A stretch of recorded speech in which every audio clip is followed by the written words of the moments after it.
नमस्कार दोस्तों, स्वागत है आप लोग का आपके इस YouTube channel smart CTET classes पर। आज के इस सेशन में हम लोग डिस्कस करेंगे सीटेट के प्रीवियस ईयर में पूछे गए महत्वपूर्ण क्वेश्चंस पर। तो शुरू करते हैं। जो बहुत सारे इंपॉर्टेंट क्वेश्चन हैं उसका कलेक्शन हमने किया है और आप लोग क्वेश्चन को देख करके उसके ऑप्शन को चुनिएगा और हम बाद में उस ऑप्शन में से जो सही ऑप्शन होगा वो हम आपको बताएंगे। सारे क्वेश्चन महत्वपूर्ण हैं, कृपया एक भी क्वेश्चन को स्किप मत कीजिएगा। चलिए शुरू करते हैं।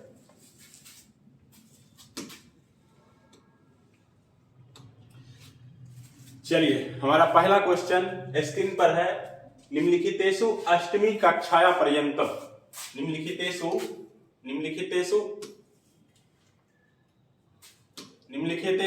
अष्टमी कक्षा पर्यंतम यानी निम्नलिखित में अष्टमी कक्षा तक शिक्षण माध्यम विषय शिक्षाधिकार अधिनियम 2009 इत्यस्मिन् का संस्तुति विद्यते। यानी इसका मतलब हो गया कि निम्नलिखित में से 8वीं कक्षा तक शिक्षण के माध्यम के रूप में शिक्षा का अधिकार अधिनियम 2009 जो है वह क्या संस्तुति करता है। तो इसका ऑप्शन है अष्टमी कक्षा पर्यंतम यथा संभव मातृभाषा शिक्षण माध्यम भवितव्य। यानी कि 8वीं कक्षा तक जो है वो यथा संभव प्रयास करना चाहिए कि मातृभाषा में ही शिक्षण हो। अगला ऑप्शन है कि विद्यालय शिक्षण माध्यम मातृभाषा एवं भवित, यानी विद्यालय में शिक्षण का माध्यम जो है वो मातृभाषा ही होना चाहिए। गृह भाषा शिक्षण माध्यम भवित, यानी कि घर की जो भाषा है वो शिक्षण का माध्यम होना चाहिए और राज्य की भाषा जो है वो शिक्षण का माध्यम होना चाहिए। तो यहाँ पर क्वेश्चन में देखना है कि अष्टमी कक्षा पर्यंतम लिखा हुआ है। तो अष्टमी कक्षा पर्यंतम लिखा हुआ यानी 8वीं कक्षा तक की बात है। तो इस कारण से हम लोग जो इसका सही आंसर चुनेंगे वो ये चुनेंगे, क्योंकि यहाँ पर लिखा हुआ है अष्टमी कक्षा पर्यंतम यानी 8वीं कक्षा तक यथासंभव मातृभाषा में ही बच्चों का शिक्षण होना चाहिए। बाकी ये सब ऑप्शन भी सही है, लेकिन जैसा क्वेश्चन का संदर्भ है उस संदर्भ के अनुसार हमारा ये आंसर बिल्कुल करेक्ट है। ठीक है, चलिए नेक्स्ट क्वेश्चन। चलिए, क्वेश्चन आपके स्क्रीन पर है कि भारतीय संविधान हिंदी भाषाया किम स्थानम विद्यते, यानी कि भारतीय संविधान में हिंदी भाषा का क्या स्थान दिया गया है। तो हिंदी भाषा कैसी भाषा है, सहराज्य भाषा या राज्य भाषा, विदेशी भाषा या भारतीय भाषा। तो यहाँ पर भारतीय संविधान में हिंदी भाषा का स्थान है। तो हिंदी भाषा जो है वो भारतीय संविधान में राज्य भाषा का दर्जा प्राप्त की हुई है। तो इसलिए इसका जो सही ऑप्शन होगा राजभाषा, और ये संविधान के अनुच्छेद 343 के खंड क में है। ठीक है, बल्कि इसके अलावा जो है सहराज्य भाषा हम इंग्लिश को कहेंगे। ठीक है, हमारा राजभाषा यानी कि जो राजकाज की जो भाषा है, जो ऑफिशियल लैंग्वेज होती है, ठीक है, वो हिंदी है। ठीक है, तो हिंदी को राजभाषा की दर्जा दी गई है। चलिए नेक्स्ट क्वेश्चन पर चलते हैं। नेक्स्ट क्वेश्चन हमारा ये है कि शिक्षणे यानी शिक्षण में भाषाया केंद्रिताया अभिप्रायो अस्ति, यानी शिक्षण में भाषा केंद्रीयता का क्या अर्थ होता है। तो भाषा केंद्रीयता, ठीक है, यानी कि किसी भी विषय वस्तु को सीखने में भाषा को केंद्र में क्यों रखना चाहिए। ठीक है, चलिए, अन्येषां विषयाणां शिक्षणे भाषा महत्वपूर्ण योगदानम ददाति, यानी कि किसी भी अन्य भाषाओं को, अन्य विषयों को सीखने में भाषा महत्वपूर्ण योगदान देता है। दूसरा है कि भाषा अधिगमे अंतर्वस्तु विषया कंटेंट सब्जेक्ट महत्वपूर्ण सन्ति, यानी कि भाषा अधिगम में जो कंटेंट होता है वो महत्वपूर्ण होता है। ये बिल्कुल गलत है। अब है कि भाषा अधिगम में विषय वस्तु अधिगम च पृथक पृथक भवता, यानी कि भाषा अधिगम में विषय वस्तु का जो अधिगम होता है वो अलग अलग होता है। तो यहाँ पृथक पृथक करने की बात है। ठीक है, तो भाषा जो है वो विषय वस्तु के संदर्भ से रिलेटेड होना चाहिए, संदर्भ से जुड़ा हुआ होना चाहिए, वो अलग अलग नहीं होना चाहिए।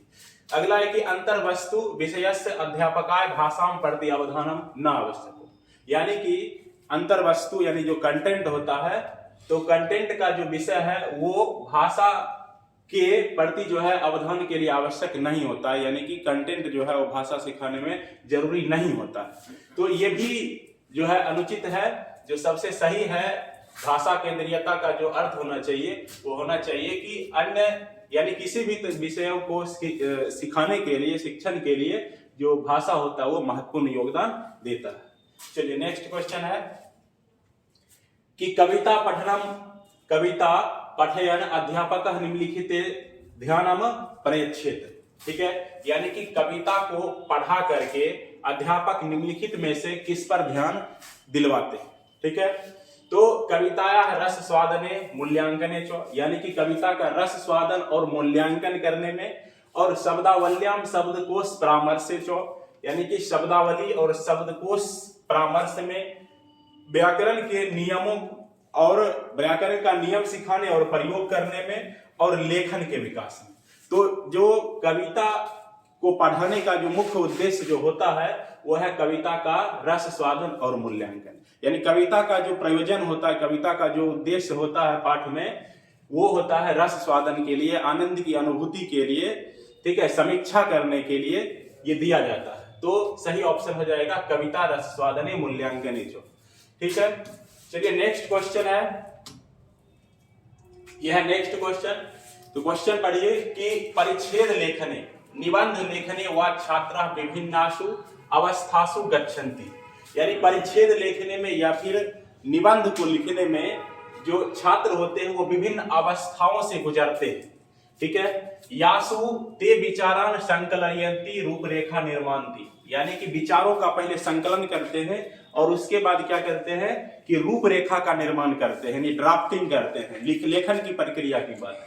और फिर क्या है कि पहला प्रारूप लिखते हैं और एतद विवर्धन्ते अंतिम प्रारूप लेखितुम च संशोधनम कुर्वन्तो, और उसके बाद अंतिम प्रारूप लेखन होता है और अंत में संशोधन होता है। लेखनस्य इयं प्रक्रिया क्या कहते हैं, लेखन की यह प्रक्रिया क्या कहलाती है? तो लेखन की जो यह प्रक्रिया है वो प्रोसेस कहलाती है, प्रोसेस अप्रोच कहते हैं उसको। हिंदी में जो कहते हैं वो है लेखन की प्रक्रिया उपागम कहा जाता है। तो लेखनस्य उत्पादन, लेखनस्य क्रियान्वयन, लेखनस्य चिंतन प्रक्रिया, लेखनस्य छात्र केंद्रिता। तो क्या हो जाएगा, लेखन का जो है क्रियान्वयन प्रक्रिया, यानी कि लेखन का क्रियान्वयन यानी प्रोसेस प्रक्रिया उसको कहते हैं। ठीक है, यानी कि ये प्रक्रिया उपागम होती है जिसके अंतर्गत लेखन में जो है विचारों का संकलन, ड्राफ्टिंग, अंतिम प्रारूप लेखन, संशोधन, ये सारा कुछ आता है।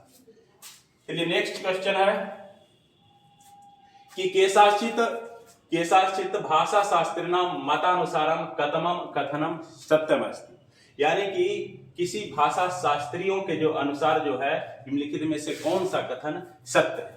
ठीक है, यहाँ पर कहा जा रहा है कि भाषा शास्त्री के मत के अनुसार, विचार के अनुसार कौन सा कथन सत्य है। तो पहला क्वेश्चन है कि भाषा अधिकरणम स्वाभाविकी अविचारिता च प्रक्रिया भवति, यानी भाषा का अधिग्रहण जो है वो स्वाभाविक और अविचारित प्रक्रिया होती है। तो भाषा के अधिग्रहण की बात है तो अधिग्रहण यानी अर्जन जो होता है वो बिल्कुल स्वाभाविक होता है, और अविचारित का मतलब हो गया कि यहाँ पर अनौपचारिक समझेंगे।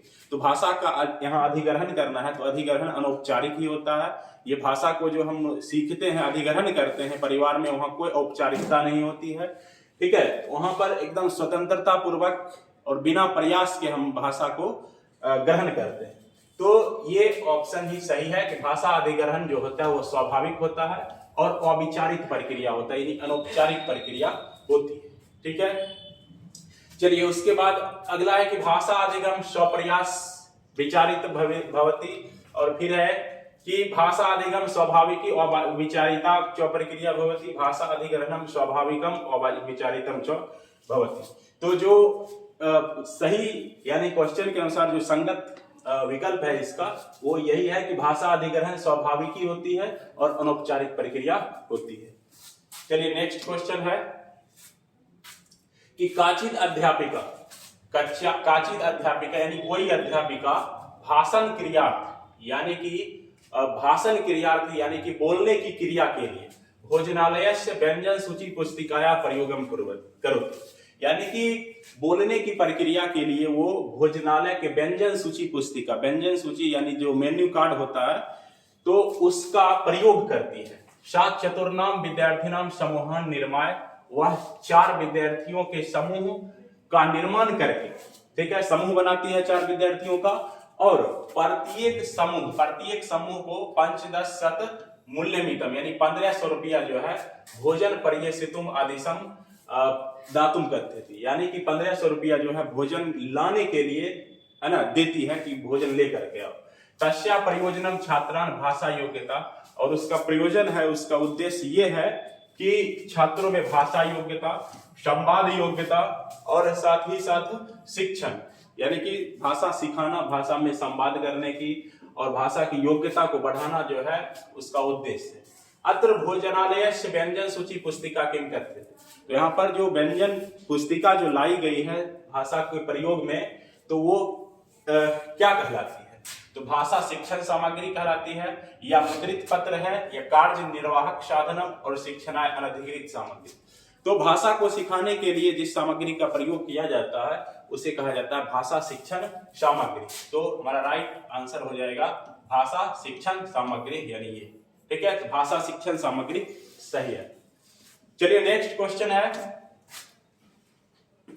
नेक्स्ट क्वेश्चन देखिए कि काचित अध्यापिका यानी कि कोई अध्यापिका है वो मासांतराले यानी कि महीने के अंतराल, ठीक है, महीने के अंतराल में लेखन कार्य छात्र कृता त्रुटि और शुद्धि चो एकत्रित करो, यानी कि कोई अध्यापिका महीने के अंतराल में लेखन कार्य के द्वारा जो है वो छात्रों के द्वारा किए गए त्रुटि और अशुद्धि को एकत्र करते हैं, यानी छात्र जो गलती करते हैं उसको एकत्र किया जा रहा है, ठीक है। फिर क्या होता है, तदा सा छात्र नाम ग्रहणम बिना, यानी कि छात्रों का नाम पता किए बिना, यानी छात्रों का नाम पता नहीं करना है कि किसने क्या गलती किया, तो छात्रों का नाम पता किए बिना त्रुटि के प्रकार का विवरण देती है, यानी किस किस टाइप का गलती बच्चों ने किया, तो यह प्रयोग क्या कहलाता है, ठीक है, इस प्रयोग को क्या कहेंगे। तो ऑप्शन है कि त्रुटि विश्लेषण कहेंगे, पुनर्निवेश प्रदान और लेखन मूल्यांकन और संपूर्ण कक्षा विवेचन। तो यहाँ पर क्या किया जा रहा है कि बच्चों की जो त्रुटि है उसको उसका विवरण दिया जा रहा है, और विवरण जो है बच्चे का बिना नाम लिए। तो ये जो है शिक्षिका जो कर रही है वो पुनर्निवेश प्रदान कर रही है। पुनर्निवेश प्रदान यानी कि यहाँ पर फीडबैक दिया जा रहा है, ठीक है, इसी को प्रतिपुष्टि भी कहते हैं। तो ये फीडबैक दिया जा रहा है जो कि बच्चों और शिक्षकों दोनों के लिए जरूरी है, ठीक है। फीडबैक के माध्यम से अब बच्चे को सिखाने के लिए वो जो विधि है उस विधि में अब संशोधन किया जाएगा, दूसरी विधि के अनुसार बच्चों को पढ़ाया जाएगा, ताकि जो है जो अशुद्धि है, ठीक है, उस चीज को सॉर्ट आउट किया जा सके। चलिए नेक्स्ट क्वेश्चन है। नेक्स्ट क्वेश्चन पढ़िए कि सप्तमी कक्षाया भाषा शिक्षिका यानी 7वीं कक्षा की भाषा शिक्षिका है कीर्ति स्वछात्रान यानी अपने छात्रों को तेसाम पाठ्य पुस्तक से उनकी पाठ्य पुस्तक की कविता और गीतानाम चौ समान कविता गीतानी चौ तेसाम भाषायाम प्राप्तुम अकथयत, यानी कि 7वीं कक्षा की जो भाषा शिक्षिका है कीर्ति, वो अपने छात्रों को उनके पाठ्य पुस्तक की कविता और गीत के जैसा ही दूसरा कविता और गीत को कहा जा रहा है कि अपने भाषा में कहने के लिए, यानी कि जिस तरह से कविता और गीत दिए हुए हैं पुस्तक में उसी तरह से वो अपनी भाषा में यहाँ पर प्रस्तुत करे कविता को और गीतों। तदा सा कविता नाम अर्थान विचारान जो विवेचयितुम तान अकथयत, और तब जाकर के कविता के अर्थ को और विचार को विवेचना करने के लिए भी कहती है शिक्षिका, ठीक है। तो सामान्य भाषा या जो तुलना कर्तुम मपि साकथयत, और सामान्य भाषा के साथ उसको कंपेयर करने के लिए यानी तुलना करने के लिए भी कहती है। फिर है कि तदा छात्रा ता कविता लेखन पत्रे स्व भाषासु अलिखन, ठीक है, और बच्चों को फिर अपनी अपनी भाषा में उसे लिखने के लिए भी कहती है। तदा ते सर्वा कक्षा प्रदर्शयन, और बाद में उससे कक्षा में प्रदर्शित करने के लिए भी कहा जाए। अत्र भाषाया महत्वम ज्ञातुम अध्यापिकया कार्य, और यहाँ भाषा के महत्व को जानने के लिए अध्यापिका का कौन सा रीति प्रयुक्ता यानी प्रयुक्त की गई है। तो भाषा के महत्व को देने के लिए, महत्व को जानने की कौन सी प्रविधि है, तो इसे कहते हैं हम बहुभाषात्व यानी कि मल्टीलिंगुअलिज्म, ठीक है, जहां एक से अधिक भाषाओं को जो है यहाँ पर महत्व दिया जा रहा है। बच्चे अपनी मातृभाषा को पहले सीखते हैं और मातृभाषा के आधार पर वो अन्य भाषाओं को भी महत्व देते हैं, उसका शिक्षण करते हैं, है ना, सीखते हैं। तो ये हो जाएगा बहुभाषात्व यानी मल्टीलिंगुअलिज्म। तो तीसरा ऑप्शन इसका राइट है। चलिए नेक्स्ट क्वेश्चन है। प्रयोग भाषा अध्ययनम किम कथ्यते। ठीक है, यानी प्रयोग भाषा का जो अध्ययन है वो क्या कहलाता है। तो प्रयोग भाषा यानी प्रायोगिक भाषा जो होता है वो भाषा और विचार के बीच को संबंध को जो है पुष्ट करता है, संबंध को बतलाता है ये प्रयोग भाषा। तो इस आधार पर प्रयोग भाषा किसे कहेंगे, तो समाज भाषा विज्ञान, मनोवैज्ञानिक भाषा विज्ञान, लिप्यांतरम और भाषा अध्ययन। तो जब भाषा का अध्ययन करते हैं तो भाषा का अध्ययन करने का मतलब ये है कि भाषा को यानी विचारों को भाषा के साथ जोड़ना, यानी कि हम विचारों को जो प्रकट करते हैं वो भाषा के माध्यम से करते हैं, अपनी भावनाओं को प्रकट भाषा के माध्यम से करते हैं। तो यही सब भाषा अध्ययन में सिखाई जाती है। तो प्रयोग भाषा का अध्ययन जो है वो कहलाता है भाषा का अध्ययन कहलाता है। चलिए नेक्स्ट क्वेश्चन है कि भाषा शिक्षण विषय किम सत्यम नास्ति, यानी कि भाषा शिक्षण के बारे में कौन सा कथन सत्य नहीं है। ठीक है, तो पहला है कि बालका विभिन्न अवस्थाभ्यः गच्छन्ति। ठीक है, यानी कि बच्चे विभिन्न अवस्थाओं से गुजरते हैं। ठीक है, फिर है कि विशेष भाषाया संदर्भे अवस्था प्रायः समान भवन्ति यद्यपि प्रगति स्तरः भिन्ना भवन्ति, यानी कि विशेष भाषा के संदर्भ में अवस्था प्रायः समान होते हैं। ठीक है, चाहे उनकी प्रगति स्तर भिन्न भिन्न। ठीक है, यानी कि विशेष भाषा के संदर्भ में अवस्था प्रायः क्या होते हैं, समान, चाहे उसकी प्रगति स्तर भिन्न होते हैं। ये बात बिल्कुल गलत है। ठीक है, क्या कि विशेष भाषा के संदर्भ में अवस्था समान होता है, यानी उम्र का जो है अवस्था समान होता है और प्रगति स्तर भिन्न भिन्न हो। ठीक है, ये जो है सत्य नहीं है क्वेश्चन। ठीक है, तो ये हो जाएगा राइट आंसर। फिर नेक्स्ट क्वेश्चन देखते हैं।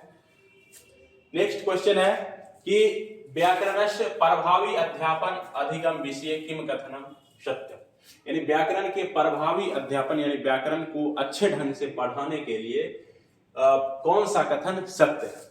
तो पहला ऑप्शन है कि प्रथम छात्रान व्याकरणस्य नियम सोदाहरणम वर्णितव्य, यानी कि पहले छात्रों को व्याकरण के नियमों को उदाहरण सहित वर्णन करना चाहिए। फिर है कि छात्रों को व्याकरण नियमन बहुवारम वार्तालाप मध्य द्रष्टुम अवसर दातव्य, यानी कि बच्चों को व्याकरण के नियमों को बहुत बार वार्तालाप के माध्यम से देखने का जो है अवसर देना चाहिए और उसके बाद व्याकरण के नियमों का खोज करके प्रयोग करना चाहिए। ठीक है, तो यहाँ वार्तालाप के माध्यम से बच्चे देखेंगे ये उचित नहीं है।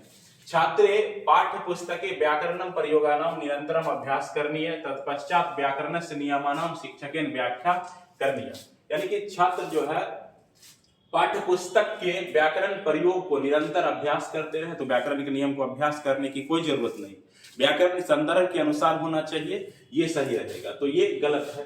फिर कहता है कि छात्रन व्याकरण नियमन कदापि ना पाठितव्य, छात्रों को व्याकरण का नियम कभी नहीं पढ़ना चाहिए।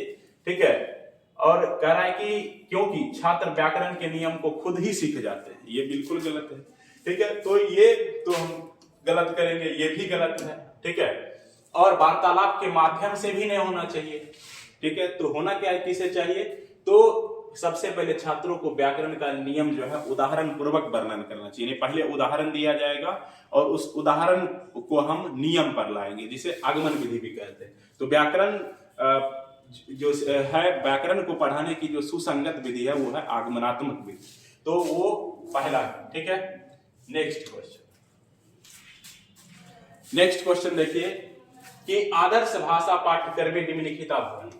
ठीक है, यानी कि आदर्श भाषा के पाठ्यक्रम में यानी सिलेबस में निम्नलिखित होते हैं। क्या होते हैं आदर्श भाषा के पाठ्यक्रम में, तो उद्देश्य, अंतर्वस्तु, प्रक्रिया, भाषा अध्ययनम, भाषा अध्यापन, अधिगम, मूल्यांकन, यानी कि उद्देश्य होते हैं यानी भाषा पढ़ाने का उद्देश्य, फिर अंतर्वस्तु, अंतर्वस्तु का मतलब हो गया कंटेंट, और फिर भाषा को पढ़ाने की प्रक्रिया, और फिर अध्यापन, और तब जाकर के मूल्यांकन, ये होती है। अगला है कि लक्ष्य, प्रविधि तथा भाषा शिक्षण। देखिए बाकी का जितना भी है, ठीक है, दूसरा, तीसरा और चौथा, इसमें हम ये देख रहे हैं कि यहाँ पर मूल्यांकन, भाषा को सिखाने का और मूल्यांकन, वो सारा कुछ है, लेकिन जो है जो प्रक्रिया होना चाहिए, जो पढ़ाने का जो तरीका होना चाहिए, वो सारा नहीं। जबकि इसमें उद्देश्य है, ठीक है। यानी कि किसी भी पाठ को जब लिखा जाता है, भाषा का कोई भी कंटेंट है, उसको लिखने के लिए उद्देश्य होना चाहिए, और तब कंटेंट होना चाहिए, तब जो है अप्रोच होना चाहिए, यानी प्रोसेस होना चाहिए, और तब जाकर अध्यापन और बाद में मूल्यांकन होना चाहिए। तो इसीलिए भाषा के पाठ्यक्रम में ये सभी होना चाहिए। तो यही ऑप्शन सही।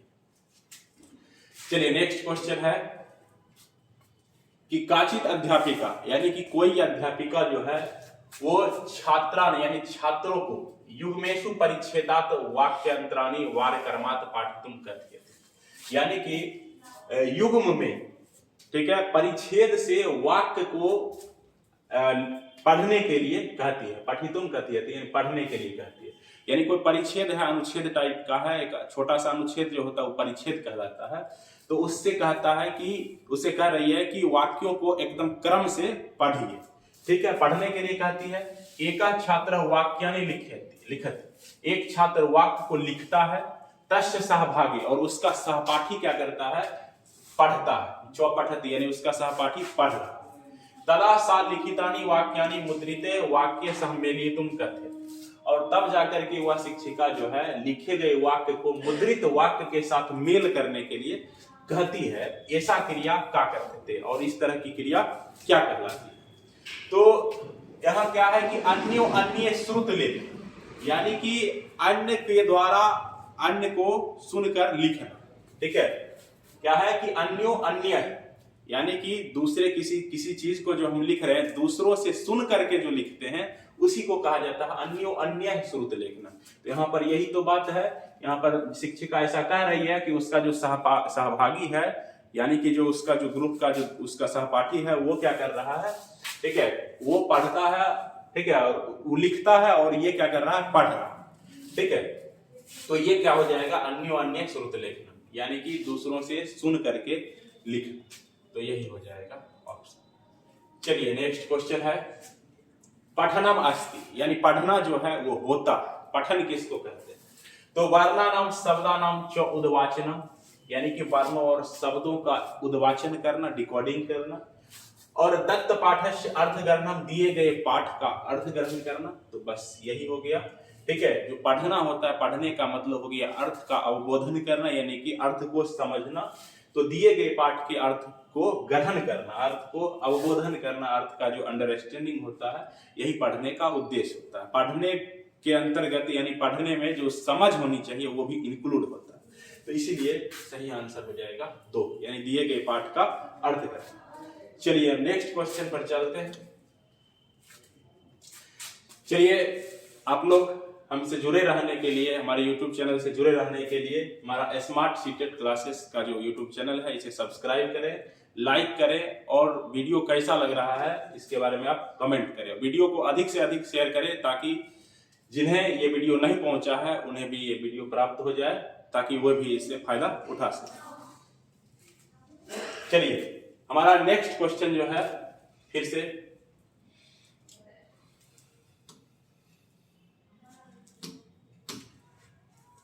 चलिए नेक्स्ट क्वेश्चन के लिए फिर,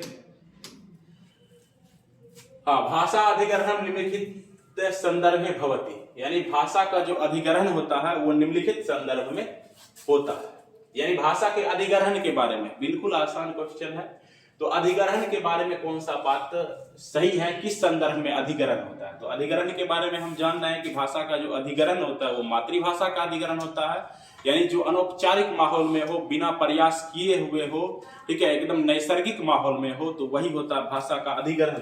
तो यहाँ है कि विदेशी भाषा संदर्भ है, यानी विदेशी भाषा के संदर्भ में, फिर है कि मातृभाषा या प्रथम भाषा के संदर्भ में। बस यही आंसर सही है, क्योंकि यहाँ अधिग्रहण की बात है। तो अधिग्रहण जो होनी चाहिए, अधिग्रहण जो होती है वो मातृभाषा के संदर्भ में होती है। मातृभाषा ऐसी भाषा है जिसको सीखने के लिए कोई प्रयास नहीं करना पड़ता है, ये एकदम अनायास ही, ठीक है, ये अनौपचारिक रूप से बिना प्रयास का और नैसर्गिक माहौल में, नैसर्गिक वातावरण में हम सीख जाते हैं। तो इसलिए मातृभाषा या प्रथम भाषा के संदर्भ में ही कौन सी होती है, तो भाषा का अधिग्रहण जो है ये होती है, ठीक है। चलिए तो हो जाएगा दूसरा ऑप्शन। नेक्स्ट क्वेश्चन है कि मातृभाषा आधारित बहुभाषा कम भवति, यानी मातृभाषा पर आधारित बहुभाषिकता का क्या मतलब होता है। तो मातृभाषा पर आधारित जो बहुभाषिकता होती है, इसका मतलब ये हो गया कि बच्चे पहले मातृभाषा को सीखेंगे और उस मातृभाषा की सहायता से फिर अन्य भाषाओं का वो अधिगम करेंगे। ठीक है, तो यहाँ है कि मातृभाषायाम एवं अधिगम, यानी कि मातृभाषा का ही अधिगम करना। ठीक है, फिर मातृभाषाया आंग्ल भाषाया हिंदी भाषाया स्वाधिगम, मातृभाषा का अंग्रेजी भाषा का हिंदी भाषा का अधिगम। ठीक है, फिर है कि मातृभाषाया प्रारंभ, बस यही हो गया आंसर। मातृभाषा को प्रारंभ करते हुए बहिर्नाम भाषा नाम अधिगम, यानी कि बाहरी भाषाओं को, ये मातृभाषा जो है यानी गृह की भाषा है, जो घर की भाषा है, तो उस भाषा को प्रारंभ करते हुए अन्य भाषाओं को, यहाँ पर है ना बहिर्नाम, यानी कि अन्य भाषाओं को अधिगम करना, अन्य भाषाओं को सीखना, यही होता है मातृभाषा पर आधारित बहुभाषिक। तो हमारा सही ऑप्शन होता है 3। चलिए नेक्स्ट क्वेश्चन पर चलते हैं। नेक्स्ट क्वेश्चन है कि पाठ्यक्रम अंतर्गत भाषा प्रयति। ठीक है, यानी कि पाठ्यक्रम के अंतर्गत भाषा जो होती है वो प्रतीत होती है। ठीक है, भाषा प्रयते का मतलब भाषा का जो प्रयास होता है वो क्या होता है?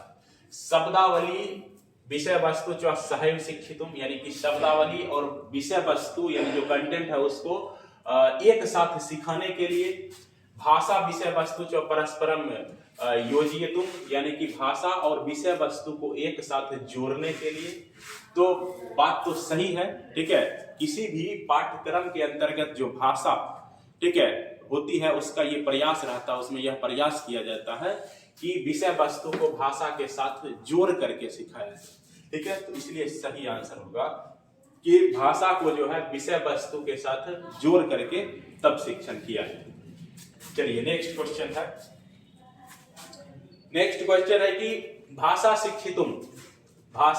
शिक्षितुम यानी कि भाषा सिखाने के लिए प्राविधे बहिर्गमनस्य अवधारणा। ठीक है, प्रविधि का मतलब हो गया स्ट्रेटेजी, यानी कि जो मेथोडोलॉजी हम यूज करते हैं उसको प्रविधि कहा जाता है।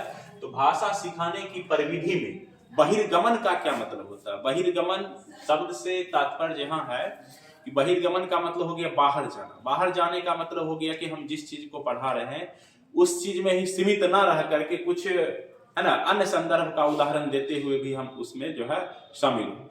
तो इससे रिलेटेड ऑप्शन को हम चुनेंगे।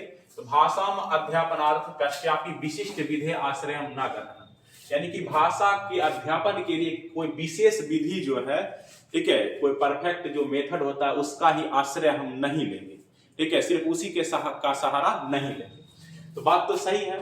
भाषा शिक्षितुम सर्वेषां प्रविधिनाम आश्रय, यानी कि भाषा को सिखाने के लिए सभी प्रविधि यानी जितने भी मेथड हैं सबका हम आश्रय लेंगे, सबका सहारा लेंगे। और भाषा सिखाने के लिए कश्चिदपि विधि ना उपयुक्त है। ठीक है, यानी कि भाषा को सिखाने के लिए किसी विधि की जो है आवश्यकता नहीं होती, कोई भी विधि उपयुक्त ही नहीं, बिल्कुल गलत है। और भाषा शिक्षण विधि या भाषा अधिगम में बाधा भवति, यानी भाषा शिक्षण की जो विधि होती है वो भाषा सीखने में बाधा होती है, ऐसी धारणा है, ये भी बात गलत है। ठीक है, विधि तो होना ही चाहिए, लेकिन जो सही होना चाहिए वो ये है कि किसी खास विधि पर हम डिपेंड नहीं रहेंगे।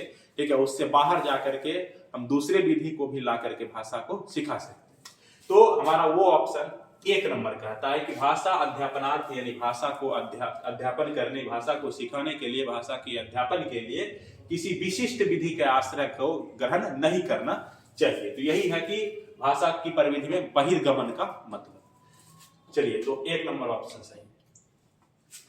नेक्स्ट क्वेश्चन ये कह रहा है कि काचित अध्यापिका, यानी कोई अध्यापिका भाषा शिक्षुन का मतलब हो गया भाषा सीखने का जो इच्छुक जो छात्र है उसी को भाषा शिक्षुन छात्र कहेंगे। ठीक है, तो कोई अध्यापिका भाषा सीखने वाले छात्र को नेत्राणि पिहितुम यानी कि नेत्राणि माने आंख, पिहितुम मतलब होता है बंद करना। तो आंख को बंद करके ताम स्वाध्यायेन श्रोतुम निर्देशते, यानी कि आंख को बंद कीजिए और ध्यान से सुनिए, और ऐसा निर्देश दे रही है अध्यापिका।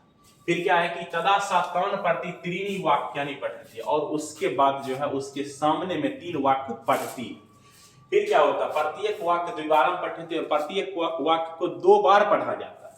फिर तदा छात्रा श्रुतानि त्रीणि वाक्यानि लेखितुम कहते थे, और तब छात्रों को वह तीनों वाक्य जो 2 बार बोला गया है उसको लिखने के लिए कहा जाता है। ऐसा कार्य प्रविधि कथ्यते, और इस तरह की जो प्रविधि है वो क्या कहलाती है जो शिक्षिका कर रही है, तो उसको समृद्ध श्रुत लेखनम कहेंगे, योजनाबद्ध श्रुत, वाक्य श्रुत लेखन और व्याकरण श्रुत लेखन।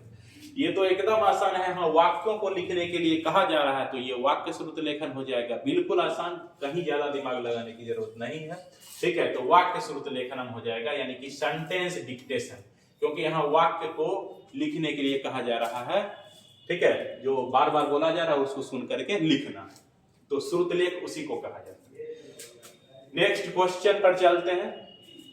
पाठस्य अधोगामी प्रक्रिया बलम अस्ति, यानी कि पाठ की जो अधोगामी प्रक्रिया होती है, यानी कि टॉप डाउन प्रोसेस जो होती है वो क्या कहलाता है। तो टॉप डाउन प्रोसेस का मतलब जो होता है वो होता है कि पूर्ण से अंश की तरफ जाना। ठीक है, पूर्ण से अंश की तरफ जाना, यानी कि पूर्णता से बहुत विस्तृत क्षेत्र से हमको जो है खंड खंड में जाना, यानी कि छोटे छोटे टुकड़ों की तरफ जाना, इसी को कहते हैं टॉप डाउन, यानी कि ऊपर से नीचे आना, है ना। जबकि बॉटम अप जो होता है वो नीचे से ऊपर जाने की बात, यानी कि उसमें पार्ट से यानी कि अंश से होल की तरफ जाते हैं, होल यानी कि पूर्णता की तरफ चलते हैं।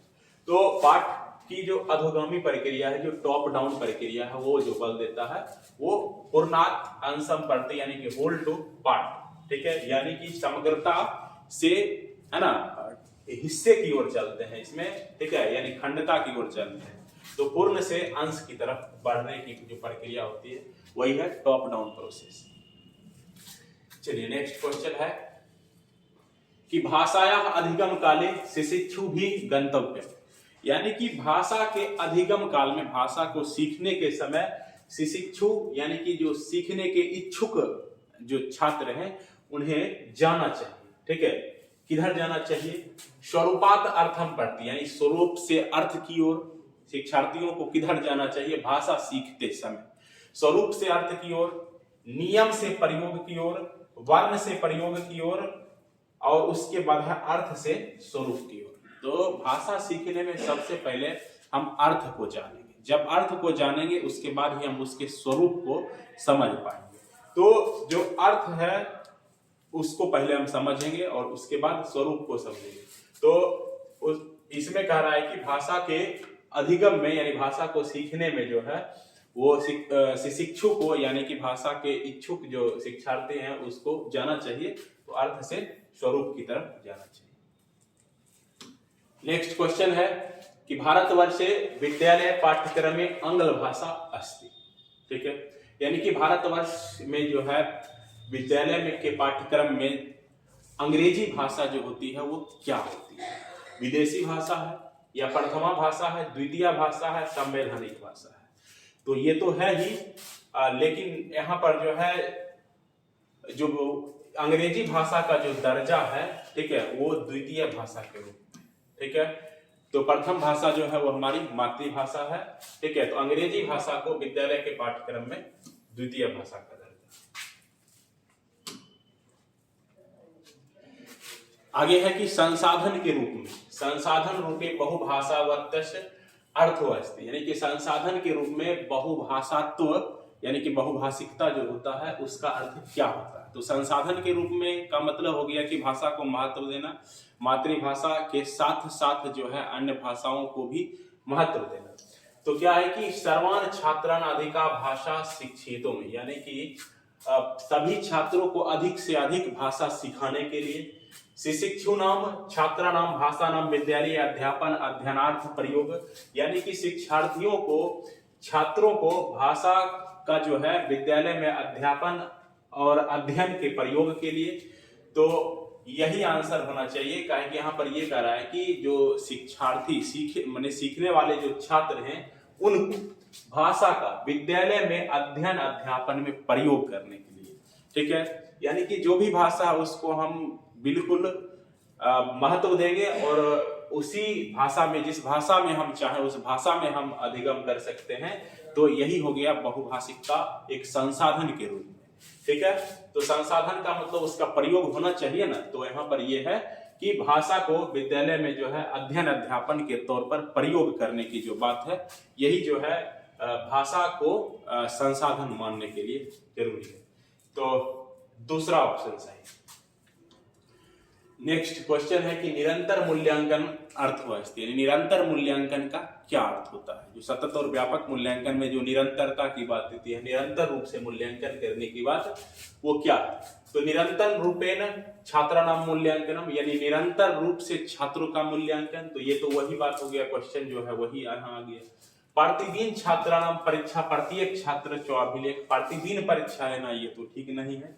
कालांतरे, यानी कि कुछ समय पर, अधिगमस्य मूल्यांकनम अभिलेखश्च, तो कुछ समय पर क्या है कि अधिगम का मूल्यांकन होना चाहिए और साथ ही उसका अभिलेख होना चाहिए। अभिलेखश्च, यानी कि अभिलेख भी हो इसमें, तो ये सही है। सिर्फ मूल्यांकन नहीं, मूल्यांकन के बाद जो उसका जो अभिलेख है, यानी जो रिकॉर्ड है, उसका जो रिपोर्ट है, वो भी तैयार होना जरूरी है, क्योंकि उसी से जो है फीडबैक मिलता है। जो अधिगम में जो कमी है, जो त्रुटि है, वो इसी से पता चलता है। इसीलिए कालांतरे, यानी कि समय समय पर क्या होना चाहिए, समय समय पर अधिगम का मूल्यांकन हो और उससे क्या हो कि अभिलेख प्राप्त हो। तो तीसरा ऑप्शन इसका सही है, निरंतर मूल्यांकन का यही मत है। नेक्स्ट है काव्य पाठस्य ध्यानम अत्र न भवेत्, ठीक है। यानी कि काव्य पठन, यानी काव्य का मतलब कविता, कविता पढ़ने का जो ध्यान होता है, जो उद्देश्य होता है, वो यहाँ नहीं होना चाहिए। किस चीज पर कविता पढ़ने का ध्यान नहीं होना चाहिए। तो प्रशंसायाम मनोरंजने च, तो कविता पठन का तो ये उद्देश्य होना ही चाहिए कि बच्चे प्रसन्न हो, मनोरंजन, उनको मनोरंजन मिले, तो ये बिल्कुल सही है। तो व्याकरण अध्यापन, यही बात सही है, ठीक है, कि काव्य पठन का जो ध्यान है वो यहाँ नहीं होना चाहिए।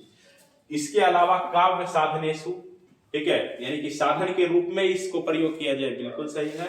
और समीक्षात्मक चिंतन के लिए, तो कविता जो है वो कल्पना करने के लिए, समीक्षा करने के लिए, ठीक है, सौंदर्य बोध के लिए, मनोरंजन के लिए ही होता है। व्याकरण के अध्यापन का इसका उद्देश्य नहीं होता है, ठीक है। तो इसलिए दूसरा ऑप्शन सही है, ठीक है, यानी कि काव्य पाठ का जो ध्यान है वो यहाँ नहीं होना चाहिए, बाकी और तीनों जगह होना चाहिए। नेक्स्ट क्वेश्चन है कि भाषा अध्यापने शिक्षणे च किम महत्वपूर्णम अस्ति, यानी कि भाषा के अध्यापन में और शिक्षण में क्या महत्वपूर्ण है, ठीक है।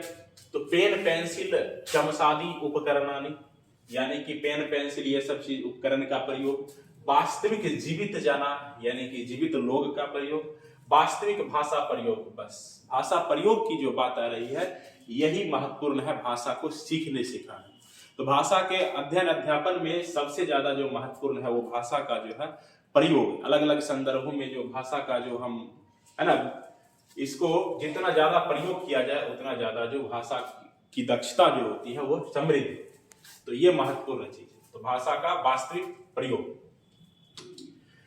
नेक्स्ट है कि राष्ट्रीय पाठ्यक्रम प्रारूप, यानी कि राष्ट्रीय पाठचर्या की जो रूपरेखा जो है एनसीएफ 2005, ठीक है, एतद अवधार्यते, वह अवधारणा करती है, उसमें इस बात की अवधारणा है, कौन सी बात, शिशिक्षु ज्ञानस्य निर्माता, यानी जो शिशिक्षु होते हैं, जो सीखने वाले जो बच्चे होते हैं, वो ज्ञान के निर्माता होते हैं। आगे है कि शिशिक्षु ज्ञानस्य प्राप्त करता, यानी कि शिशिक्षु जो होते हैं ज्ञान के प्राप्त करता होते हैं। शिशिक्षु भी बहव्या भाषा शिक्षितव्या, यानी कि शिशिक्षु को बहुत सारे भाषा सीखना चाहिए। मूल्यांकनम परीक्षा आधारित भवितव्य, यानी मूल्यांकन जो है वो परीक्षा आधारित होना चाहिए। तो मूल्यांकन परीक्षा आधारित एकदम गलत है, ठीक है। फिर है कि सीखने के लिए बहुत सारे भाषा होना चाहिए, यानी कि शिशिक्षु को बहुत सारे भाषा सीखने चाहिए। तो ये एनसीएफ के अनुसार चूंकि कहा जा रहा है, तो एनसीएफ के अनुसार जो है वो सही जो होगा वो ये होगा, शिशिक्षु को, यानी कि शिक्षु का मतलब सीखने के इच्छुक को, सीखने के इच्छुक बच्चों को ज्ञान का है ना, वह जो होता है ज्ञान का निर्माता होता है। यानी कि ज्ञान का जो अर्जन है, ज्ञान का जो निर्माण है वो बच्चे खुद करते हैं, बस बच्चे को जो है जो जो पाठ्य वस्तु का, जो विषय वस्तु का जो ज्ञान है उसके व्यवहारिक जीवन से जोड़ करके, दैनिक जीवन के जोड़ करके आप बताइए। ठीक है, बच्चे ज्ञान का निर्माण खुद ही करेंगे। तो ये एनसीईआरटी 2005 कहता है। नेक्स्ट क्वेश्चन है कि भाषा पाठ्यक्रमे भवति, यानी कि भाषा के पाठ्यक्रम में होता है। ठीक है, तो भाषा के पाठ्यक्रम में होता है अध्ययन सामग्री मूल्यांकन, यानी अध्ययन सामग्री और मूल्यांकन, भाषा अध्यापनाय शिक्षणाय च उद्देश्यानि उपकरणानि विधया विषया मूल्यांकनम च, और फिर है कि उद्देश्यानि प्रकरण और फिर व्याकरण विषय च, मूल्यांकन प्रक्रिया अध्यापन करना है। तो भाषा के पाठ्यक्रम की बात है, तो भाषा के पाठ्यक्रम में क्या क्या होती है। तो भाषा के पाठ्यक्रम में ये क्वेश्चन अभी जस्ट थोड़ा देर पहले आया है कि भाषा के पाठ्यक्रम में जो होना चाहिए वो भाषा सीखने का क्या उद्देश्य है ये होना चाहिए, उपकरण होना चाहिए, विधि होना चाहिए। ठीक है, और तब अध्ययन अध्यापन और बाद में मूल्यांकन होना चाहिए। ठीक है, तो यही होगा भाषा के पाठ्यक्रम में। ठीक है, जहां भाषा को सिखाने का उद्देश्य, ठीक है, और उसके लिए कौन सी सामग्री, भाषा का जो साधन सामग्री होगा उसका उपयोग, ठीक है, भाषा सिखाने की विधि, और तब जा करके उसका जो कंटेंट है उसको सिखाना और बाद में मूल्यांकन कर लेना। तो ये सारा चीज जरूरी होता है भाषा के पाठ्यक्रम में। नेक्स्ट है कि भाषा लेखन प्रक्रिया में अंतर्निहिता सन्ति, यानी कि लेखन की प्रक्रिया में अंतर्निहित होते। लेखन की प्रक्रिया में क्या अंतर्निहित होते, तो ये है विचारोत्तेजन, योजना विधानम, पांडुलेखन, संशोधन और त्रुटि शोधन, और फिर है अंतिम प्रारूप। ठीक है, बाकी सारे चीज को हम देख रहे हैं। ये लेखन की प्रक्रिया में कौन कौन से अंतर्निहित होते हैं, यानी कि राइटिंग प्रोसेस के अंतर्गत क्या क्या आते हैं। तो राइटिंग प्रोसेस के अंतर्गत जो है विचार उत्तेजन, ये तो पहला होना ही चाहिए, ब्रेन स्टॉर्मिंग। तो ब्रेन स्टॉर्मिंग जो है यहाँ पर सारे के सारे ऑप्शन में, और फिर आउटलाइन करते हैं और तब ड्राफ्ट करते हैं, रिवाइजिंग यानी कि उसको एडिट करने का भी काम करते हैं, और तब त्रुटि का शोधन करते हैं। त्रुटि का शोधन हो जाता है तब अंतिम रूप से प्रारूप लेखन करते हैं। तो इसीलिए यही ऑप्शन आपका सही होता है। ठीक है, चलिए इसके अलावा बाकी में जो होता है वो थोड़ा सा जो क्रम है वो है ना उल्टा हुआ पलटा हुआ आपको मिलेगा। ठीक है, कि यहाँ पर देखिए ड्राफ्टिंग है और तब जाकर के हैंड राइटिंग है। ठीक है, और इसमें कहीं पर संशोधन की बात ही नहीं है, तो इसीलिए इसको हम कैसे चुने। तो पहला ऑप्शन जो है वो सही होता है। नेक्स्ट है, चलिए आप लोग कंटिन्यू बने रहिए, और हमारा YouTube चैनल जो है स्मार्ट सीटेड क्लासेस, ठीक है, इसको आप इस चैनल को सब्सक्राइब करें, लाइक करें और कमेंट करें कि वीडियो कैसा है।